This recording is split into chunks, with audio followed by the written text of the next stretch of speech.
दोस्तों, आज की ये कहानी आपको सोचने पर मजबूर कर देगी। अक्सर हम कई मौकों पर कुत्तों का नाम लेकर मिसाल दिया करते हैं। किसी को गाली देते हैं तो कुत्ते का नाम जुबान पर आता है। गाली आदमी को देते हैं पर नाम कुत्ते का बदनाम होता है। क्या कुत्ता इतना गया गुजरा जीव है?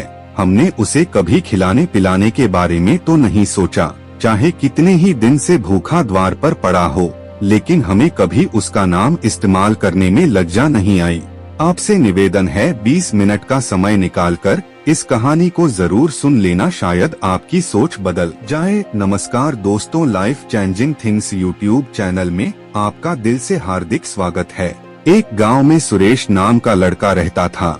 वह बहुत परेशान था। वह बस यही सोचता रहता कि मैंने पिछले जन्म में क्या पाप किया था जो मुझे अभी भुगतना पड़ रहा है। एक दिन उसे पता चला कि गांव से कुछ दूर एक महात्मा रहते हैं जो सबकी समस्या सुनते हैं। अगले दिन सुरेश उस महात्मा से मिलने के लिए निकल गया। वहां पहुंचकर सुरेश ने देखा कि महात्मा अपने आश्रम में कुछ लोगों को उपदेश दे रहे थे। तभी सुरेश ने महात्मा को प्रणाम किया और कहा, गुरुदेव, मेरे मन में एक प्रश्न उठ रहा है। महात्मा ने कहा, बेटा, निसंकोच होकर पूछो, आपके मन में वह कौन सा प्रश्न उठ रहा है? तब सुरेश ने कहा, गुरुदेव, मैं यह जानना चाहता हूँ कि कुत्ते को एक टुकड़ा रोटी खिलाने से मनुष्य को कौन सा फल मिलता है। तभी महात्मा ने बताया, अगर मनुष्य कुत्ते को रोटी खिलाने के 8 फायदे जान जाए तो कभी दुखी नहीं होगा। बेटा, कुत्ते को एक टुकड़ा रोटी खिलाने से मनुष्य को 8 फायदे होते हैं तथा जो भी मनुष्य इन फायदे के बारे में जान जाता है उसका जीवन धन्य हो जाता है और उसको जीवन में कभी दुखों का सामना नहीं करना पड़ता है। जो भी मनुष्य पृथ्वी लोक पर कुत्ते को एक टुकड़ा रोटी खिलाता है उसे 8 फायदे होते हैं और वह जीवन भर सुखी रहता है और उसे मृत्यु के बाद मोक्ष की प्राप्ति होती है। महात्मा ने कहा, बेटा, तुम्हें एक कहानी सुनाता हूँ, ध्यान से सुनो, फिर तुम्हें सब पता चल जाएगा। एक समय की बात है, एक काले रंग का कुत्ता था। वह बहुत ही लाचार था और भूखा प्यासा था। वह गांव में सभी के घर घर जाता था, परंतु उसे कोई भी व्यक्ति रोटी का एक टुकड़ा भी नहीं देता था। वह भूख के मारे इधर उधर घूमता रहता। एक दिन वह गांव के बाहर नदी के किनारे एक ऋषि के आश्रम पर पहुंच गया और ऋषि से कहने लगा, हे मुनिवर, मुझे लगता है आप बहुत ही विद्वान तथा ज्ञानी हैं, इसीलिए मैं भूखा प्यासा आपके पास आया हूँ। कृपा करके आप मुझे एक टुकड़ा रोटी का दे दीजिए जिसे मैं खाकर अपनी भूख को शांत कर लूँ। तभी वे ऋषि कहते हैं, हे स्वान, क्या तुम्हें गांव में एक टुकड़ा रोटी का किसी ने नहीं दिया जिसे तुम खाकर अपनी भूख मिटा सको? वह कुत्ता ऋषि से कहता है, हे मुनिवर, मैं आपको क्या बताऊं, आप मेरी बातों पर विश्वास नहीं करोगे। तभी वह ऋषि कहते हैं, स्वान, तो बताओ, तुम्हारी बातों पर मैं विश्वास अवश्य करूँगा। मुझे तुम बहुत ही लाचार दिखाई पड़ते हो। तभी वह कुत्ता कहता है, ठीक है मुनिवर, मैं आपको अपनी बीती बताता हूँ। कुत्ता ऋषि से कहता है, हे मुनिवर, दुनिया के लोगों, हम पर रहम करो। हमारा कोई घर नहीं होता है, कोई आसरा नहीं होता है, कमाकर खाना हमें नहीं आता है, हमें वस्त्र भी पहनने का ज्ञान नहीं है, इसलिए सर्दी गर्मी और बरसात में हम ऐसे ही घूमते रहते हैं। हमें पढ़ना लिखना भी नहीं आता। मुनिवर, आपकी तरह हमें अनुशासन नहीं आता, हमें आपकी तरह बोलना नहीं आता। यह हमारा दुर्भाग्य ही समझिए, परंतु हमें आपकी तरह भूख भी लगती है, चोट लगने पर हमें आपकी तरह पीड़ा भी होती है, हमें आपकी तरह रोना भी आता है। बस इन्हीं 3 कामों में हम आपकी बराबरी करते हैं, इसलिए हम पर दया दिखाइए, हमें और कष्ट मत दीजिए। ईश्वर ने तो हमें वैसे भी कष्ट देकर ही भेजा है, ऊपर से आप लोग हमें परेशान करते हैं। हम आपकी तरह मनुष्य नहीं हैं, हम पराधीन जीव हैं। जब हमारा जन्म हुआ उस समय हमारे आँख कान बंद थे। कह नहीं सकते कि उस समय आपके जन्म पर जैसे नाच गाना होता है, बाजे बजते हैं, खुशी मनाई जाती है, हमारे जन्म पर भी यह सब हुआ होगा। हमारे जन्म पर किसने खुशी मनाई होगी? हम जिस बिछाना पर थे वह रुई का नरम तो था, सर्दी बिल्कुल नहीं लगती थी। मैं मन में सोच रहा था कि किसी बड़े घर में पैदा हुआ हूँ, लेकिन जब हमारी आँख खुली तो मैंने देखा कि हमारी माँ जिसे आप लोग कुतिया बोलते हो, वह अपने 5 बच्चों को छाती से चिपकाकर एक राख के ढेर में पड़ी थी। हम 5 भाई थे, बाकी 4 भाई तो लाल और भूरे रंग के थे। मैं अकेला ही काले रंग का था। सबसे छोटा मैं ही था, इसलिए कमजोर था। मेरी माँ हम लोगों के पास कम ही आती थी, क्योंकि उसे भी अपने भोजन की व्यवस्था करनी पड़ती थी। यदि वह ना खाती तो हमें दूध कहाँ से पिलाती। उस एक माँ पर हम 5 भाई निर्भर थे। वह बेचारी अपने भोजन के लिए इधर उधर दौड़ती रहती थी। कभी भोजन मिल भी जाता था, कभी नहीं भी मिलता था, लेकिन वह हमेशा हम 5 का बड़ा ख्याल रखती थी। आखिर वह हमारी माँ थी। वह रात भर जागकर गांव की रखवाली करती थी। किसी की मजाल नहीं थी कि कोई अनजान आदमी बुरी नियत से गांव की तरफ भी झांक जाए। दूसरे गांव के कुत्ते भी हमारी माँ के डर से गांव में नहीं आते थे। गांव के किसी किसान के खेत में कोई जानवर खड़ी फसल खाने आते तो हमारी माँ उसे दौड़कर भगा देती। गांव वालों के लिए इतना सब करने के बाद भी कोई मनुष्य तो हमारी माँ को भोजन तक नहीं देता था। भोजन के लिए हमारी माँ को मजबूर होकर छीना झपटी करनी पड़ती थी। कई बार तो लोग उसे लाठी डंडों से पीट पीट कर भगाते थे। बेचारी उस दिन भूखी प्यासी रहकर पेट की आग से जलती रहती थी। वह कहता है, हे मुनिवर, आखिर भूख तो हमें आपकी ही तरह लगती है।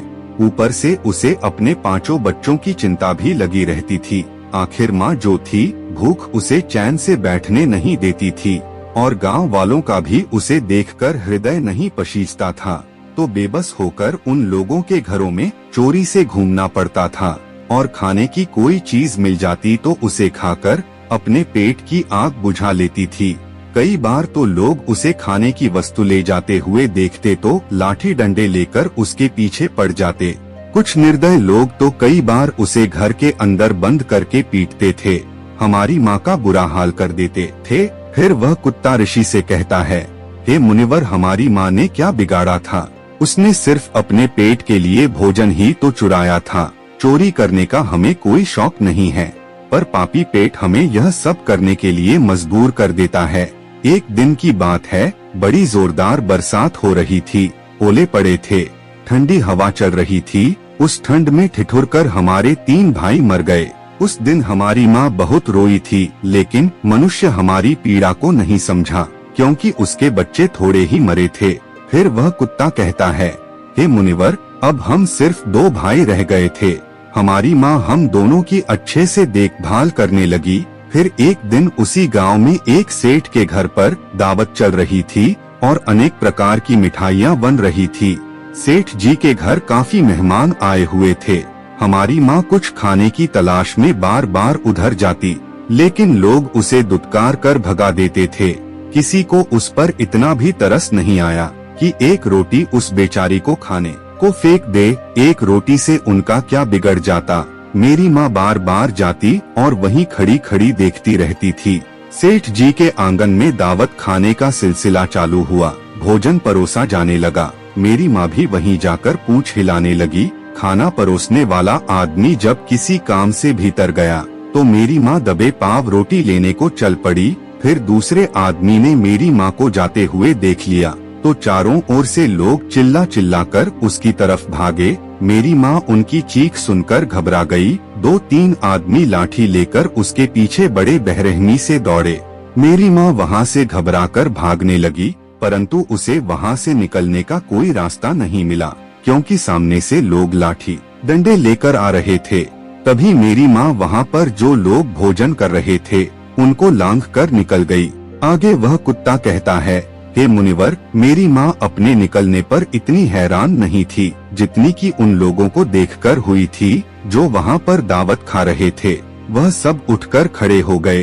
उन्होंने भोजन करना छोड़ दिया और कहने लगे कि कुतिया के लांघ जाने के कारण भोजन भ्रष्ट हो गया है। सब एक दूसरे से विचार विमर्श कर रहे थे कि अब क्या किया जाए। खाना तो सब खराब हो गया है। फिर सेठ जी फूट फूट कर रोने लगे। कुछ लोग तो यह भी कह रहे थे कि भाई, कुतिया के लांघने से भोजन खराब कैसे हो गया? उसने खाने में या पतलून में मुंह थोड़ी डाला है, सिर्फ ऊपर से लांघ कर ही तो गई है। और कहने लगे, शहरों में तो लोग कुत्ते को पालकर घर के अंदर सुलाते भी हैं और खिलाते भी हैं, तो इसमें कोई बुरी बात नहीं है। अगर कुतिया लांघ कर गई है तो भोजन खराब नहीं हुआ है। लेकिन उनमें से कुछ लोग बड़े घरों से ताल्लुक रखते थे, उन्होंने एक भी नहीं चलने दी, कह रहे थे कि भोजन तो भ्रष्ट हो गया है, यह हमारे खाने के लायक नहीं है।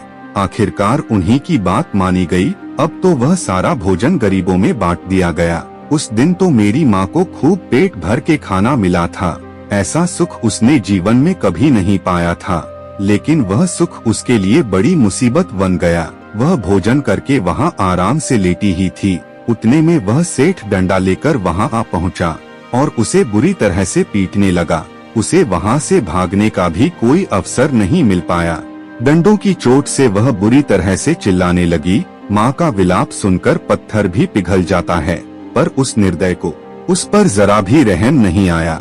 वह उसे कठोरता पूर्वक पीटता रहा। माँ का वह सौर पूरे गांव में सुनाई दे रहा था। तब कुछ लोग आए और उसे समझाते हुए बोले, सेठ जी, जाने दो, भूख में तो आदमी की भी बुद्धि भ्रष्ट हो जाती है। यह तो एक पशु है, इसे अच्छे बुरे का क्या ज्ञान। अब इसे मारकर आपको क्या मिलेगा, जो होना था सो हो गया। लोगों के समझाने के बाद उसने हमारी माँ को पीटना बंद किया। फिर बड़ी मुश्किल हालात में वह हमारे पास आई। माँ ने आकर सारी कहानी हम दोनों भाइयों को सुनाई। हमने सोचा कि कितना कष्ट भरा है हम कुत्तों का जीवन। आदमी एक रोटी के टुकड़े के बदले एक चोर के जितना पीटता है, बेकार है। ऐसे लोग जो हम लोगों की पीड़ा को नहीं समझते। वह कुत्ता कहता है, हे मुनिवर, एक दिन की बात है, उसी गांव के बाहर एक ब्राह्मण आकर ठहरा हुआ था। उसने अपने भजन के लिए एक जगह चूल्हा बनाया और उस पर दाल बनाने के लिए रख दी। उसके बाद आटा गूंद कर रख दिया। वह वहीं पास में कुएं पर पानी लेने चला गया। इधर कहीं से मेरी माँ भी घूमती हुई वहीं पहुँच गई। उसने आटे को देखा तो सोचने लगी कि शायद इस आटे का कोई मालिक नहीं है। यही सोचकर वह उस आटे को खाने लगी। उधर उस ब्राह्मण ने कुएं के पास से देखा कि उसका आटा एक कुत्तिया खा रही है, तो वह बड़ा दुखी हुआ। वह बेचारा रोने लगा, क्योंकि वह भी 2 दिनों का भूखा और थका हुआ था। कुछ लोगों ने उसे कहा, अरे ब्राह्मण देवता, इस कुत्तिया ने तुम्हारा भी आटा बिगाड़ दिया। कल तो इसने सेठ जी की पूरी रसोई बिगाड़ कर रख दी। ब्राह्मण दुखी होता हुआ बोला, भाई मुझे क्या मालूम था यह दुष्ट कुतिया मेरे आटे को खाने के लिए घात लगाए बैठी है। ब्राह्मण ने आप देखा न ताव लाठी लेकर उस कुतिया के ऊपर टूट पड़ा। माँ उस आटे को ठीक से खा भी नहीं पाई थी, पर उससे ज्यादा की उस पर लाठी बरस गई। महीनों तक मेरी माँ लड़खड़ाते हुए घूमती रही। तब उस दिन समझ में आया कि आदमी कितना खुदगर्ज है। हम उसका कोई भी कार्य करते हैं तो भी वह हमें नहीं समझता है। आगे वह कुत्ता कहता है, हे मुनिवर, हमारी कमी यह है कि हम उन्हीं मतलबी इंसानों के अधीन रहना चाहते हैं जो हमें कष्ट देता है, जो हमें प्यार से खिलाता है। हम उसके कितने काम आते हैं ये नहीं पता। उनके घर की रखवाली तो करते ही हैं, साथ ही साथ और भी बहुत सारे लाभ हैं जिन्हें मनुष्य नहीं जानता। महात्मा ने कहा, यदि मनुष्य कुत्ते को रोटी खिलाने के फायदे जान जाए तो अपने जीवन में होने वाले नुकसान से बच सकता है। आज मैं आपको बताऊंगा कुत्ते को रोटी खिलाने के 8 फायदे। मनुष्य को पता नहीं है कि जब भी घर में रोटी बनाई जाती है तो सबसे पहली रोटी गौ माता की होती है और पिछली रोटी कुत्ते की होती है। महात्मा ने कहा, ऐसा ही विधान भगवान ने बनाया था, लेकिन भगवान के बनाए उस विधान को भूलकर मनुष्य अगली और पिछली रोटी स्वयं ही खा जाता है। इसका दुष्प्रभाव उसके जीवन पर पड़ता है। कुत्ता वह प्राणी है जिसको रोटी खिलाने से मनुष्य के जीवन में पड़ने वाले ग्रहों के दोष भी दूर हो जाते हैं। महात्मा ने कहा, कुत्ते को रोटी खिलाने का पहला फायदा, कुत्ते को रोटी खिलाने से शनि का नकारात्मक प्रभाव कम हो जाता है। शनि ग्रह जब अपनी कुदृष्टि डालता है तो हर मनुष्य बर्बाद हो जाता है। जिस व्यक्ति पर उनकी महादशा का आरंभ हो जाता है तो बने बनाए काम अपने आप बिगड़ने लगते हैं और वह मनुष्य आर्थिक तंगी का शिकार हो जाता है। उस स्थिति में व्यक्ति यदि कुत्ते को रोटी खिलाता है तो उस पर शनि का दुष्प्रभाव बहुत ही कम हो जाता है। कुत्ते को रोटी खिलाने का दूसरा फायदा, कुत्ते को रोटी खिलाने से भाग्य आपके पक्ष में हो जाता है। आपके घर के अंदर नकारात्मक शक्ति नष्ट हो जाती है। कुत्ते को रोटी खिलाने का तीसरा फायदा, कुत्ते को रोटी खिलाने से माता लक्ष्मी प्रसन्न हो जाती है और आपके घर में धन दौलत की कभी कमी नहीं रहती है। कुत्ते को रोटी खिलाने का चौथा फायदा, कुत्ते को रोटी खिलाने से आपके ऊपर कर्ज नहीं चढ़ता और जो पहले से आप कर्जदार हैं उससे भी मुक्ति मिल जाती है। कुत्ते को रोटी खिलाने का पांचवा फायदा, कुत्ते को सुबह शाम भोजन देने से आपका व्यापार बहुत अच्छे से चलता है।